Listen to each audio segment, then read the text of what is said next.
Good morning students. आज का हमारा टॉपिक है population stabilization and birth control.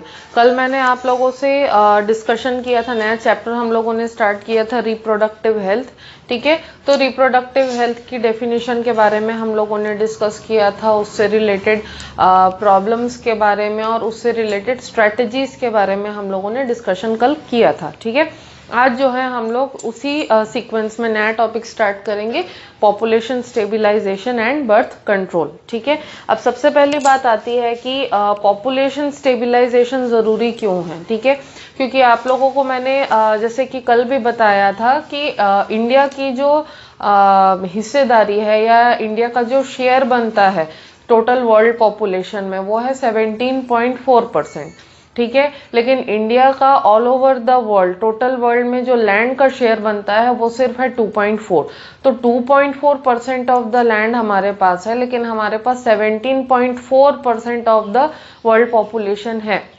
तो इतनी ज़्यादा पॉपुलेशन को अकोमोडेट करना बहुत ज़्यादा एक प्रॉब्लमेटिक इशू बन जाता है, जिसका सॉल्यूशन खोजना हमारे लिए बहुत ज़्यादा ज़रूरी है।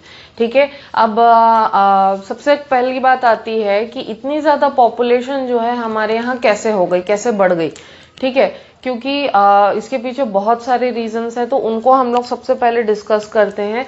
सबसे पहली बात है जो मैंने आप लोगों को कल मैटरनल मॉर्टेलिटी रेट और इन्फेंट मॉर्टेलिटी रेट के बारे में बताया था, है ना। तो मैटरनल और इन्फेंट मॉर्टेलिटी रेट कम होना, ये इसके पीछे एक बहुत बड़ा रीजन है। ठीक है, क्योंकि पहले के ज़माने में जब हेल्थ केयर फैसिलिटीज़ बहुत अच्छी नहीं थी, लोग उतने एजुकेटेड नहीं थे, अपनी हेल्थ को लेकर के उनको अवेयरनेस नहीं थी, तो उस टाइम पे ना क्या होता था कि लेडीज़ की जो प्रेग्नेंट लेडीज़ होती थी उनकी डिलीवरी जो है वो लोग प्रिफर करते थे घर पे कराना।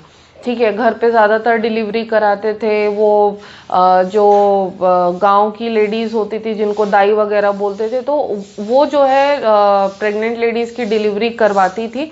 और उस ड्यूरेशन में कई बार भाई मेडिकल कॉम्प्लिकेशंस होते थे, और मेडिकल कॉम्प्लिकेशंस होने पर सही समय पे जब उनको मेडिकल हेल्प नहीं मिलती थी, तो ऐसे केसेस में कई बार मदर की भी डेथ हो जाती थी ओवर ब्लीडिंग होने से, या बच्चे की भी डेथ हो जाती थी किसी न किसी अदर इशू के वजह से। तो उस टाइम पे जो इन्फेंट और मैटरनल मोर्टेलिटी रेट जो था वो बहुत ज़्यादा हुआ करता था। लेकिन जैसे जैसे अब लोगों में अपने हेल्थ को लेकर के अवेयरनेस बढ़ी है, एजुकेटेड होने लगे हैं लोग अब ज़्यादा, तो दे आर प्रिफरिंग कि we get medical help at the time of delivery. ठीक है, तो इस टाइम पे डिलीवरी के टाइम पे मेडिकल हेल्प मिलने से अब जो है इन्फेंट और मैटरनल मोर्टेलिटी रेट जो है वो बहुत कम हो चुका है। तो ये सबसे बड़ा रीज़न है पॉपुलेशन एक्सप्लोजन का। ठीक है, दूसरी चीज़ ये है कि जो डेथ रेट है, ठीक है, उसका कम होना। डेथ रेट का कम होना कहने का मतलब क्या है कि लोगों की लाइफ एक्सपेक्टेंसी जो है, ठीक है, लाइफ एक्सपेक्टेंसी अच्छी हो गई है लोगों की, क्योंकि बेटर मेडिकल फैसिलिटीज़ अब हमको अवेलेबल हैं। तो हमको अगर कोई भी मेडिकल इशू होता है, कोई भी प्रॉब्लम होती है, तो हमको बहुत अच्छे तरीके की मेडिकल केयर आज के डेट में अवेलेबल है। ठीक है, तो पहले के लोगों को जब मेडिकल हेल्प प्रॉपर नहीं मिल पाती थी, तो उनका किसी ना किसी छोटी मोटी डिजीज से भी डेथ हो जाता था। मतलब एक टाइम ऐसा था कि जॉन्डिस यानी कि जो पीलिया है या टाइफॉइड है, वो भी बहुत बड़ी बीमारी मानी जाती थी, क्योंकि भाई उस टाइम पे उतनी मेडिकल हेल्प, उतनी मेडिकल गाइडेंस नहीं मिल पाती थी। आज तो जॉन्डिस के लिए, टाइफॉइड के लिए, सबके लिए वैक्सीन है। ठीक है, मेरी बेटी छोटी है, उसको मैंने अभी हाल फिलहाल में टाइफॉइड का वैक्सीन करवाया है। ठीक है, तो आजकल हर दूसरी बीमारी के लिए वैक्सीन अवेलेबल हैं, तो उससे लाइफ की एक्सपेक्टेंसी बढ़ रही है, और लाइफ की एक्सपेक्टेंसी बढ़ने से डेथ रेट जो है वो रिड्यूस होते जा रहा है। ठीक है, उसके अलावा एक और बहुत इम्पॉर्टेंट फैक्टर है कि जो बर्थ रेट है, ठीक है, बर्थ रेट हमारे यहाँ कम नहीं हो रहा है। ठीक है, बर्थ रेट हमारे यहाँ धीरे धीरे बढ़ता ही जा रहा है। तो इधर मॉर्टेलिटी रेट कम हो रही है, और उधर बर्थ रेट जो है वो ज़्यादा होते जा रहा है। तो बर्थ रेट ज़्यादा होने की वजह से जो है वो भी एक पॉपुलेशन एक्सप्लोजन का कॉज है। ठीक है, उसके बाद लोगों में एक और चीज़ ये देखी गई है कि अब इंफ्रास्ट्रक्चर अच्छे से डेवलप हो रहा है, या अर्ली मैरिजेस जो हो रहे हैं, अर्ली मैरिजेस के वजह से भी पॉपुलेशन एक्सप्लोजन आता है, क्योंकि उसमें छोटे बच्चों में या जो चाइल्ड कपल्स होते हैं उनके अंदर उतनी ज़्यादा अवेयरनेस नहीं होती है कि भाई हमको किस तरीके से अपनी फैमिली का एक्सपेंशन करना चाहिए या किस तरीके से हमको रेगुलेट करना चाहिए, तो वो भी एक पॉपुलेशन एक्सप्लोजन का रीज़न बन जाता है। ठीक है, उसके बाद I don't want to say this but still these are two very major reasons. पहला तो ये है कि पहले के ज़माने में जब इतनी अच्छी इरिगेशन फैसिलिटीज़ या चीज़ें, ऐसी चीज़ें हमारे पास, इंफ्रास्ट्रक्चर हमारे पास अवेलेबल नहीं था, तो पहले के ज़माने में अकाल पड़ा करते थे। ठीक है, अकाल पड़ा करते थे, उस समय खेती किसानी प्रॉपर नहीं हो पाती थी, लोगों को खाने के लाले पड़ जाते थे, उनको अच्छे से खाना नहीं मिलता था, तो अकाल पड़ने की वजह से भी कई सारे लोग जो हैं उनकी डेथ होती थी। तो that was the natures way of maintaining the population. ठीक है, तो अब क्या है, हमारे पास इतनी अच्छी फैसिलिटीज़ हैं, हमारे पास साइंटिफिक अप्रोच है, इरिगेशन फैसिलिटीज़ इम्प्रूव हुई हैं, तो हमारे यहाँ अकाल पड़ने अब कम हो गए हैं। ठीक है, हम लोग कभी सुनते नहीं है कि यहाँ अकाल पड़ा है या वहाँ अकाल पड़ा है। ठीक है, तो ग्रीन रिवॉल्यूशन होने के बाद से हमारे यहाँ पे अकाल पड़ने कम हो गए, तो वो भी एक रीज़न है। उसके अलावा जैसे अभी रिसेंट में जो कोविड-19 जो पैंडमिक है वो तो अभी आया है कुछ महीनों से, लेकिन इससे पहले कई साल पहले तक, मतलब जब से मेरा बर्थ हुआ है तब से तो कम से कम मुझे सुनने में नहीं आया है कि भाई कोई महामारी या कोई पैंडेमिक फैला हो।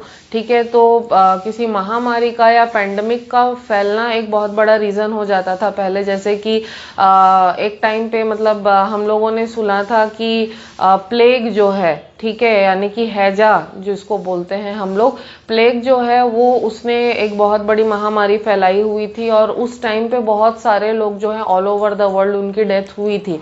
तो अब better medical facilities, better sanitation facilities, better vaccination facilities, सारी चीज़ें हमारे पास है, तो महामारी का होना जो है वो भी कम हुआ है हमारे यहाँ। बस रिसेंट जो हमारे सुनने में आया है that is the covid pandemic, जिसके लिए भी आई एम वेरी होपफुल कि वेरी सून इसके लिए भी वैक्सीनेशन आ जाएगा। ठीक है, तो पैंडमिक का ना होना, अकाल का ना पड़ना, ये सारे रीजंस जो हैं ये भी कंट्रीब्यूट करते हैं कि हमारे वर्ल्ड की पॉपुलेशन जो है इतनी ज़्यादा और इतनी जल्दी इंक्रीज हुई है। ठीक है, तो ये जो बेसिक जो रीजंस है जिसके वजह से पॉपुलेशन एक्सप्लोजन हुआ है।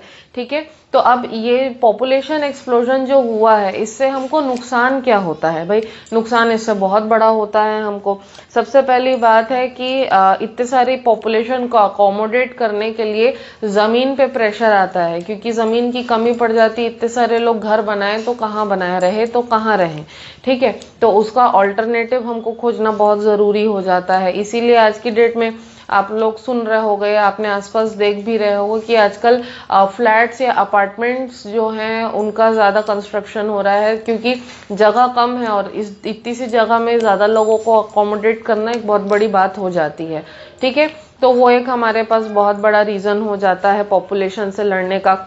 उसके बाद जो है दूसरा सबसे बड़ा हमारे पास पॉपुलेशन का, ओवर पॉपुलेशन का जो साइड इफेक्ट है वो ये है बेरोजगारी। ठीक है, इतने सारे लोग हैं, इसमें से कई सारे लोग जो है पढ़े लिखे हैं भाई, they are well educated, they are well qualified, लेकिन लोग ज़्यादा हैं और नौकरियां कम हैं, तो this will definitely result in unemployment. तो बेरोजगारी इस चीज़ से बढ़ती है ओवर पॉपुलेशन की वजह से, क्योंकि कई बार ऐसा होता है कि एक पोस्ट होता है और एक पोस्ट के पीछे हज़ारों लाखों लोग जो है एप्लीकेशन डालते हैं, लेकिन नौकरी मिलनी किसी एक को है, तो बाकी लोग तो बेरोजगार रह जाएंगे, है ना। तो बेरोजगारी तो डेफिनेटली बढ़ती ही है। ठीक है, उसके बाद नेक्स्ट रीजन है, बेरोजगारी बढ़ रही है तो भाई गरीबी तो बढ़ेगी ही। जो बेरोजगार है वो पैसे कहाँ से लाएगा अपने घर वालों को पालने के लिए, तो गरीबी ज़रूर बढ़ेगी उस चीज़ से। अब उसके अलावा अब गरीबी बढ़ रही है तो भूखमरी भी बढ़ेगी। ठीक है, लोगों को खाने की कमी होने लगती है। हमारी गवर्नमेंट ने बहुत सारे प्रोविजंस किए हैं कि जो लोग गरीब हैं उनको खाना प्रोवाइड करने के लिए, उनको फूड ग्रेन्स प्रोवाइड करने के लिए, but all these things are never enough. ठीक है। ये सारी चीजें कितनी भी कर लो पूरी नहीं पड़ती हैं, ठीक है। तो क्योंकि जैसे जैसे पर्सन की लाइफस्टाइल में इम्प्रूवमेंट आता है वैसे वैसे उसकी रिक्वायरमेंट भी बढ़ती जाती है, ठीक है। या उसकी फैमिली अगर एक्सपैंड हो रही है तो फैमिली की रिक्वायरमेंट जो है वो बढ़ती जाती है, तो कितना भी दे दो दैट इज नेवर इनफ। तो खाने की कमी होना ये एक बहुत बड़ा साइड इफेक्ट हो जाता है ओवर पॉपुलेशन का, ठीक है। उसके बाद इंफ्रास्ट्रक्चर की कमी पड़ने लगती। इंफ्रास्ट्रक्चर का मतलब सिर्फ ये नहीं है कि बिल्डिंग्स, ठीक है, सिर्फ घर की बात हम नहीं कर रहे हैं। इंफ्रास्ट्रक्चर मतलब हम लोग ट्रांसपोर्ट की बात कर रहे हैं। इंफ्रास्ट्रक्चर का मतलब है कि हम लोग नौकरियों की बात कर रहे हैं, मेडिकल फैसिलिटीज़ के बारे में बात कर रहे हैं, अपॉर्चुनिटीज़ के बारे में बात कर रहे हैं, ठीक है। तो बहुत सारी चीज़ों पे भी फ़र्क हो जाता है, क्योंकि भाई सीधी सी बात है, अगर आप लोग ये देख लो कि त्योहारों के टाइम पे ट्रेनों में कितनी भीड़ रहती है, ठीक है। आपको कहीं अपने गाँव घर कहीं जाना है या किसी रिश्तेदारी में आपको घूमने फिरने के लिए जाना है, तो आपको ट्रेन के लिए बुकिंग कब से मतलब 1-2 महीने पहले से करवा के रखनी पड़ती है, और उसमें भी गारंटी नहीं है कि ट्रेन में आपको सीट मिलेगी कि नहीं मिलेगी। That is for what, that is because of over population only. क्योंकि ट्रेन में सीट कम है और लोग ज्यादा हैं, तो सीट मिले तो किसको मिले, जो पहले आएगा उसको पहले मिलेगा। उस बेसिस पे ही चीजों की अवेलेबिलिटी किसी भी फील्ड में होती है, किसी भी फील्ड में, ठीक है। तो उसके अलावा इंफ्रास्ट्रक्चर की कमी पड़ने के अलावा नेचुरल रिसोर्सेज की भी कमी पड़ती है। हवा, पानी, खाना, मिनरल्स, ठीक है। तो जितने भी नेचुरल रिसोर्सेज हैं, ऑब्वियसली नेचुरल रिसोर्सेज की भी कमी हमको पड़ने लगती है। जैसे अभी जब फर्स्ट लॉकडाउन हुआ था हमारे यहाँ इंडिया में, ठीक है, तो फर्स्ट लॉकडाउन होने के समय आप लोगों ने खुद ने देखा होगा, ऑब्जर्व किया होगा, या घर वालों से आप लोगों ने सुना होगा कि सब्जियों की कमी पड़ गई थी। लोग जो है अपने घर में राशन जबरदस्ती 2-2, 3-3 महीने का भरने लगे थे, जमा करने लगे थे। तो कई लोगों को कई चीजें मिली, कई लोगों को कुछ चीजें नहीं मिली।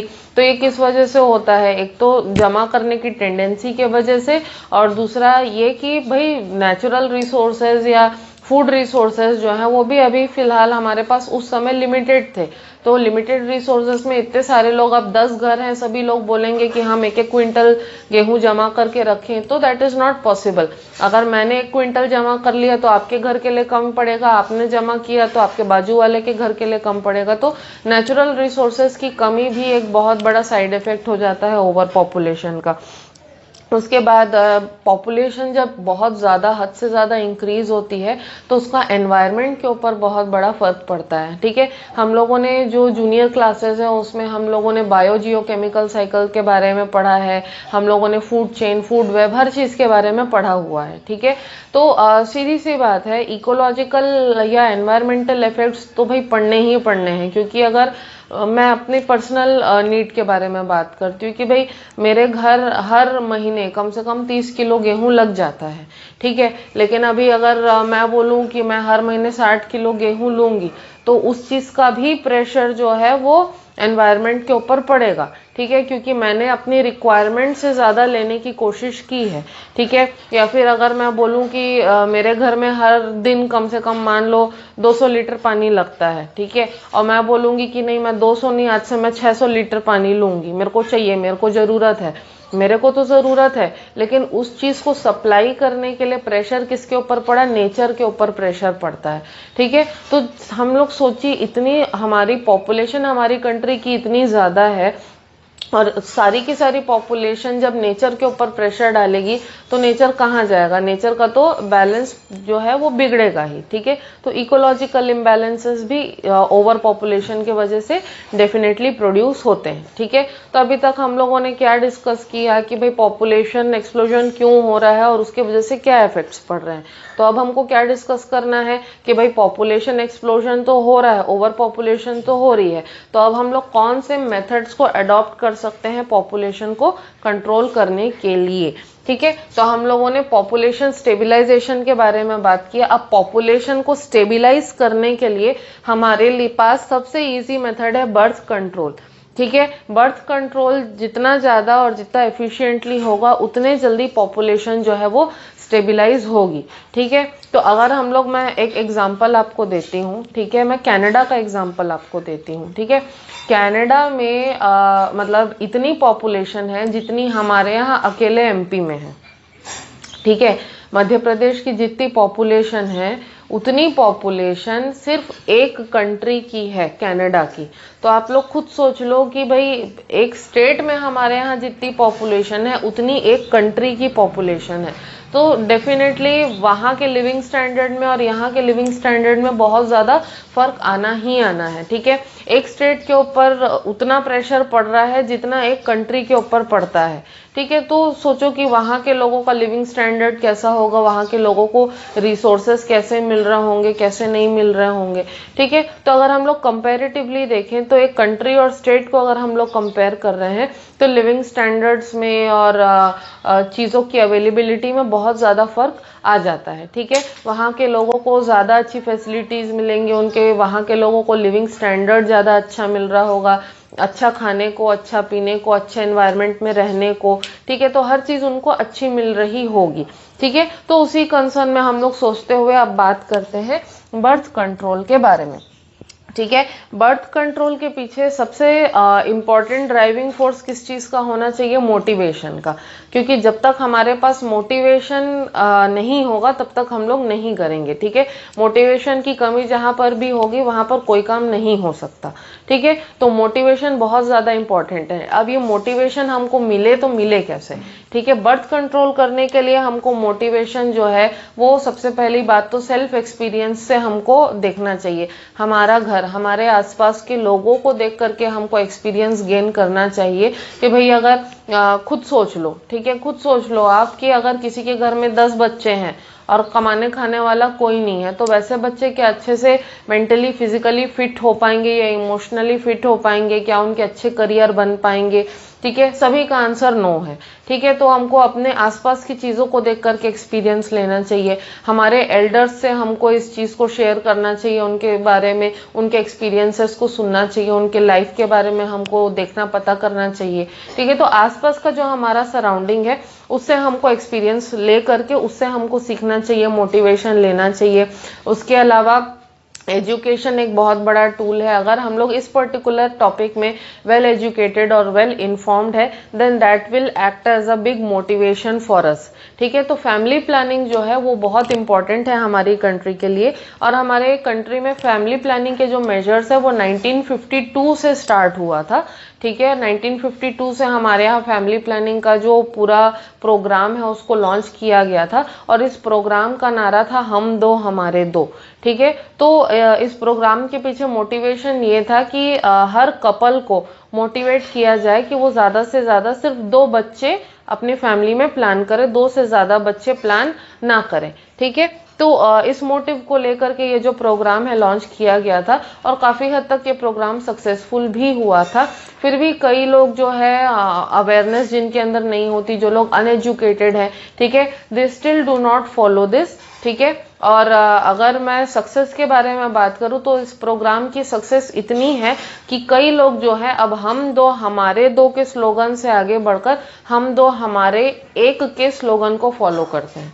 ठीक है, तो ऐसे कई सारे मॉडर्न डे कपल्स हैं जो कि सिर्फ अपने फैमिली में एक ही बच्चा कंसीव करते हैं। मेरी खुद की फैमिली के अंदर ऐसे बहुत सारे एग्जांपल्स हैं जो मैंने देखे हुए हैं। ठीक है, तो family planning is a very best option for stabilizing and for controlling the growth rate of the population. ठीक है, अब अगर मैं रिसेंट टाइम्स के बारे में बात करूं तो हमारी इंडियन गवर्नमेंट जो है एक पॉपुलेशन कंट्रोल बिल जो है उसको इम्प्लीमेंट करने की कोशिश कर रही है। पॉपुलेशन रेगुलेशन या पॉपुलेशन कंट्रोल बिल जो है, ठीक है, ये स्टेट करता है कि कोई भी कपल जो है, ठीक है, कोई भी हस्बैंड वाइफ जो है, दे will not conceive more than 1 child considering the fact कि फ्यूचर में हमारे कंट्री की पॉपुलेशन और भी ज़्यादा इंक्रीज हो सकती है। इस चीज़ को कंसिडर करते हुए कोई भी कपल जो है उसको एक से ज़्यादा चाइल्ड कंसीव करने की परमिशन नहीं मिलेगी। जो इस रूल को फॉरगो करेगा, जो इस रूल को नहीं मानेगा, 2 बच्चे कंसीव करेगा, 2 बच्चे पैदा करेगा, तो उसको गवर्नमेंट से मिलने वाली जितनी भी फैसिलिटीज़ हैं उन सारी की सारी फैसिलिटीज़ को छोड़ना पड़ेगा। दे will not be provided any sort of facilities from the government. तो उससे रिलेटेड और भी काफ़ी सारे रूल्स एंड रेगुलेशंस हैं, ठीक है। तो ये जो पॉपुलेशन रेगुलेशन बिल है, अगर ये एनफोर्समेंट में आ गया तो ये हमारे कंट्री के पॉपुलेशन को कंट्रोल करने में काफ़ी हद तक इफेक्टिव रहेगा, ठीक है। अब हम लोग मेन टॉपिक पे आते हैं कि बर्थ कंट्रोल किया जाए तो कैसे किया जाए, फैमिली प्लानिंग की जाए तो कैसे की जाए, ठीक है। तो इसमें सबसे पहली चीज़ आती है, सबसे पहला जो टर्म आता है वो है कॉन्ट्रासेप्शन, ठीक है। सबसे पहला जो टर्म आता है वो है कॉन्ट्रासेप्शन। कॉन्ट्रासेप्शन का क्या मीनिंग होता है, ठीक है। कॉन्ट्रासेप्शन जो है एक ऐसा मेथड है या एक ऐसा डिवाइस है, ठीक है, जो कि कंसेप्शन होने में रोकता है, ठीक है, कंसेप्शन होने से रोकता है। कॉन्ट्रासेप्शन इज एनी मेथड और any device which is used to stop what conceiving, ठीक है। तो कंसीव करने से, प्रेगनेंसी होने से रोकने वाला कोई भी मेथड या कोई भी जो डिवाइस है उसको हम लोग कहते हैं कॉन्ट्रासेप्शन, ठीक है। अब कॉन्ट्रासेप्शंस जो है, मैंने क्या बोला, मेथड्स भी हो सकते हैं और डिवाइसेस भी हो सकते हैं, ठीक है। तो उस हिसाब से अगर हम लोग देखें तो कॉन्ट्रासेप्शंस जो हैं बहुत अलग अलग टाइप्स के हो सकते हैं। उसके अलावा और क्या फीचर्स होते हैं कॉन्ट्रासेप्शन के, कि कॉन्ट्रासेप्शन जो है वो परमानेंट भी हो सकता है और टेम्पररी भी हो सकता है। इसके जो फीचर्स हैं ये मैं लिखती हूँ, यूज्ड टू अवॉइड कंसेप्शन, ठीक है। दे कैन बी डिवाइसेस और मेथड्स, डिवाइसेस या मेथड्स दोनों हो सकते हैं, ठीक है। दे कैन बी आइदर टेम्पोररी और परमानेंट, टेम्पररी या परमानेंट नेचर दोनों के हो सकते हैं, डिपेंडिंग कि भाई आपकी रिक्वायरमेंट क्या है, ठीक है। उसके बाद दे can be completely reversible, reversible भी हो सकते हैं, इनके इफेक्ट्स को हम लोग रिवर्स भी कर सकते हैं, ठीक है। And they are of different different types, जैसे कि मैंने आप लोगों को बताया, डिवाइसेस हो सकते हैं, मेथड्स हो सकते हैं, नेचुरल मेथड्स हो सकते हैं या मॉडर्न डे मेथड्स हो सकते हैं, ठीक है, इंजेक्शंस के फॉर्म में, हार्मोन्स के फॉर्म में, तो अलग अलग मेथड्स हैं, उनके बारे में हम लोग जो है डिस्कस करेंगे, ठीक है। अब कॉन्ट्रासेप्शन के बारे में हम लोग बात कर रहे हैं, तो जैसे मैंने बोला कि कॉन्ट्रासेप्शन के डिफरेंट डिफरेंट टाइप्स हैं, ठीक है। तो वन बाय वन हम लोग सारे जो टाइप्स हैं उसको डिस्कस करेंगे,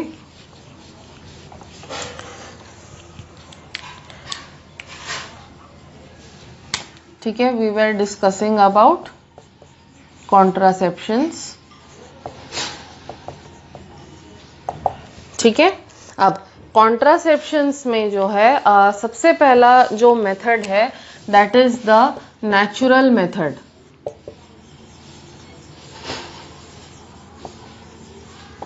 ठीक है। अब नेचुरल मेथड होता क्या है, नेचुरल मेथड एक ऐसा मेथड है जो कि जिसमें किसी भी डिवाइस की, किसी भी इंजेक्शन की, किसी भी हार्मोन की, किसी भी चीज़ की ज़रूरत, किसी भी एड ऑन की ज़रूरत नहीं होती है।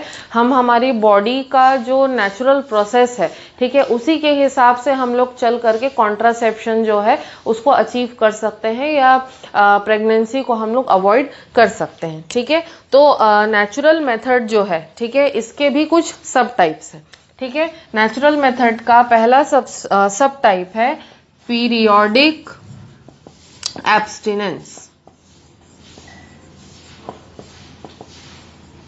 ठीक है, पीरियोडिक एब्स्टिनेंस, ठीक है। पीरियोडिक एब्स्टिनेंस का क्या मीनिंग होता है, इस मेथड के अंदर जो मेंस्ट्रुअल साइकिल होता है उसको एक्चुअली हमको फॉलो करना पड़ता है, फीमेल्स के मेंस्ट्रुअल साइकिल को।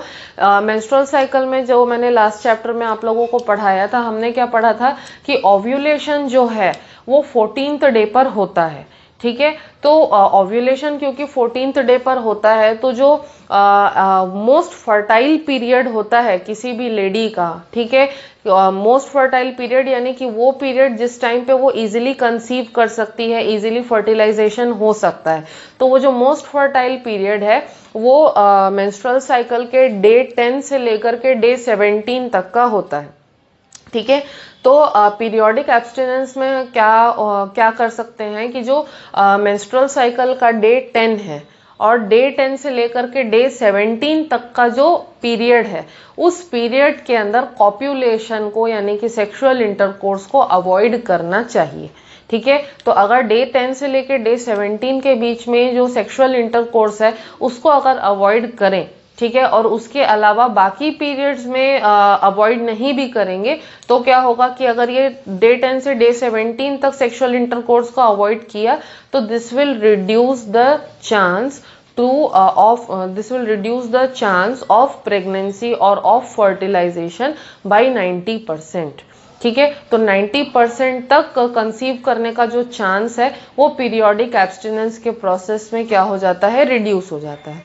अगेन मैं रिपीट कर रही हूँ, मेंस्ट्रुअल साइकिल के डे 10 से लेकर के डे 17 तक का जो पीरियड होता है, इस पीरियड में सेक्सुअल इंटरकोर्स या कॉप्यूलेशन को अवॉइड करने से कंसीव करने का जो चांस है वो 90% तक रिड्यूस हो जाता है, ठीक है। So this was the first natural method, ठीक है। उसके बाद जो नेक्स्ट नेचुरल मेथड है that is withdrawal method. Withdrawal method जो है इसमें क्या होता है कि ड्यूरिंग सेक्सुअल इंटरकोर्स, ठीक है, जब सीमेन का इजैक्यूलेशन होने वाला रहता है, तो सेक्सुअल इंटरकोर्स के टाइम पे जब सीमेन का इजैक्यूलेशन होने वाला रहता है, इजैक्यूलेशन के जस्ट पहले अगर पीनिस को वेजाइना के बाहर निकाल लिया जाए, रिमूव कर लिया जाए, तो semen will not enter the female reproductive tract and this will also reduce the chance of conception. Again I am repeating, at the time of sexual intercourse, just before ejaculation, अगर penis को vagina से बाहर remove कर लिया जाए तो then semen will not be able to enter the female reproductive tract and it will reduce the chance of conception. Okay, and next the third natural method is lactational amenorrhoea. Lactational amenorrhoea, ठीक है। तो lactational amenorrhoea का क्या meaning होता है कि जब parturition यानी कि बच्चे की डिलीवरी जब हो जाती है, ठीक है, बच्चे की डिलीवरी होने के बाद में कुछ समय ऐसा होता है कि जब लेडीज को मेंस्ट्रुअल साइकिल नहीं आता, मतलब पीरियड्स नहीं आते, ठीक है। बच्चे के डिलीवरी के बाद कुछ पीरियड ऑफ टाइम ऐसा होता है कि जब मदर को पीरियड्स नहीं आते, उनके मेंस्ट्रुअल साइकिल नहीं चलते। ऐसा किस लिए होता है? क्योंकि यूट्रस जो है वो अपने नॉर्मल जो उसका साइकिल होता है उसको उस नॉर्मल साइकिल में बाउंस बैक होने में समय लगता है, उस नॉर्मल साइकिल में वापस जाने में यूट्रस और ओवरी को समय लगता है। तो जब तक यूट्रस और ओवरी का साइकिल नॉर्मल की तरफ ना चले जाए तब तक जो है 2 महीने, 4 महीने, 6 महीने, किसी किसी लेडी के अंदर साल भर का टाइम भी लगता है। तो साल भर के टाइम तक कई बार क्या होता है, डिलीवरी के बाद लेडीज को पीरियड्स नहीं आते हैं, ठीक है। तो इस टाइम पे क्या होता है कि मदर जो है वो अपने बेबी को मिल्क भी फीड कर रही होती है, तो इस पीरियड को माना जाता है, इस पीरियड को हम लोग बोलते हैं लैक्टेशनल एमेनोरिया। लैक्टेशनल मतलब feeding milk to the baby and amenorrhoea मतलब एब्सेंस ऑफ पीरियड्स। तो जब मदर अपने बेबी को मिल्क फीड कर रही है और उस ड्यूरेशन में जब उसको पीरियड्स नहीं आते हैं तो इस ड्यूरेशन में भी कंसीव होने का या प्रेगनेंसी होने का चांस जो है वो बहुत कम होता है, ठीक है। लेकिन ये पीरियड जो है ये शॉर्ट लिव्ड होता है, किसी में 2 महीने, किसी में 4 महीने, किसी में 6 महीने, ठीक है, या किसी में 8 महीने या साल भर तक भी हो सकता है, ठीक है। तो डिपेंडिंग कि person to person, body to body जो है ये लैक्टेशनल एमेनोरिया चेंज होते रहता है, वेरी करता है। तो लैक्टेशनल एमेनोरिया के पीरियड में भी माना जाता है कि कंसेप्शन या प्रेगनेंसी नहीं हो सकती है। ठीक है, so this was the natural method. ठीक है, सेकेंड मेथड के बारे में हम लोग बात करते हैं। Second method is the barrier method.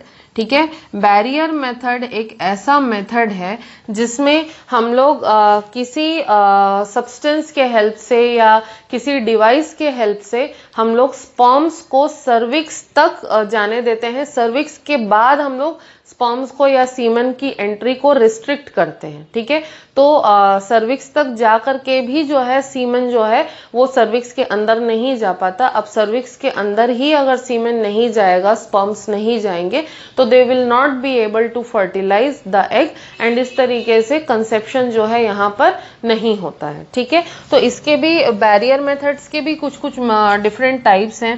First is the condoms, okay, second is the fem shield,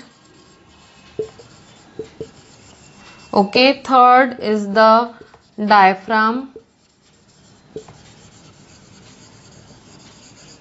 okay, fourth is the cervical cap, okay, one more we are having, fifth is the Walt cap. ठीक है, अब इन सब के बारे में मैं brief में आप लोगों को एक्सप्लेन करती हूँ। Condoms, they are a substance made up of latex, okay, they are what to say, they are extensible, they can be extended, and condoms they are rolled up upon the penis, okay, before copulation, and whenever ejaculation takes place, the semen, it will get collected in the condom itself and it will not be able to enter the female reproductive tract. Okay, second one is the fem shield. Fem shield can also be known as the female condoms, and fem shield is rolled within the vagina. ठीक है, it can be rolled from the outside to the inside the vagina. ठीक है, and whenever copulation will take place, or if the after ejaculation whatever semen is released, that semen will be collected inside the fem shield, and then afterwards the fem shield can be removed outside the vagina, and hence it can prevent the conception. Okay, then we are having the diaphragm. Okay, diaphragm is again made up of rubber. It is a sheath like structure, it is flexible, okay, and it is fitted inside the vagina itself. Okay, and it will prevent the entry of the semen into the vagina, and the semen will be ejected out later on. Okay, then we are having the cervical cap. Cervical cap, by the name itself we can understand, it is also a ring like structure made up of rubber, and it is fitted into the cervix. Okay, it is fitted into the cervix and it will stay in the cervix. It is designed so that it will stay inside the cervix with the help of suction pressure. मतलब cervical cap जो है rubber का ही एक ring या shield जैसा होता है, लेकिन उसको इस तरीके से डिजाइन किया जाता है कि वो सक्शन प्रेशर के हेल्प से सर्विक्स में ही अटैच होता है। ठीक है, तो जब कभी भी कॉप्युलेशन होता है, कॉप्युलेशन होने के बाद जो सीमन है वो जा करके किस में कलेक्ट हो जाता है, सर्वाइकल कैप के अंदर कलेक्ट हो जाता है और सर्विक्स के आगे नहीं जा पाता, जिससे कंसेप्शन नहीं होता। ठीक है, तो ये सर्वाइकल कैप जो है इसको बार बार हम लोग वॉश करके रीयूज कर सकते हैं। ठीक है, and finally we are having the vault cap. ठीक है, वॉल्ट कैप जो है ये एक हेमिस्फेरिक डोम के जैसा होता है, इस तरीके से हेमिस्फेरिक डोम के जैसा होता है। ठीक है, इसको भी जो है सर्विक्स में फिक्स किया जा सकता है और ये भी कुछ कुछ सर्वाइकल कैप के जैसे ही फंक्शन करता है और सीमेन जो है उसको सर्विक्स से आगे जाने से रोकता है। ठीक है, and the vault cap, the cervical cap and the diaphragm, all three of them they are reusable. They can be washed and they can be used again and again, but the condoms and the fem shield they are non reusable. They are used for only one time. ठीक है, तो these are the barrier methods. ये barrier methods को use करके भी conception जो है उसको रोका जाता है। ठीक है, और भी मेथड्स हैं जिनके बारे में हम लोग नेक्स्ट क्लास में डिस्कस करेंगे। टिल देन इस पर्टिकुलर टॉपिक में अभी तक जो भी मैंने समझाया, कोई भी डाउट होगा तो you can ask me. Thank you.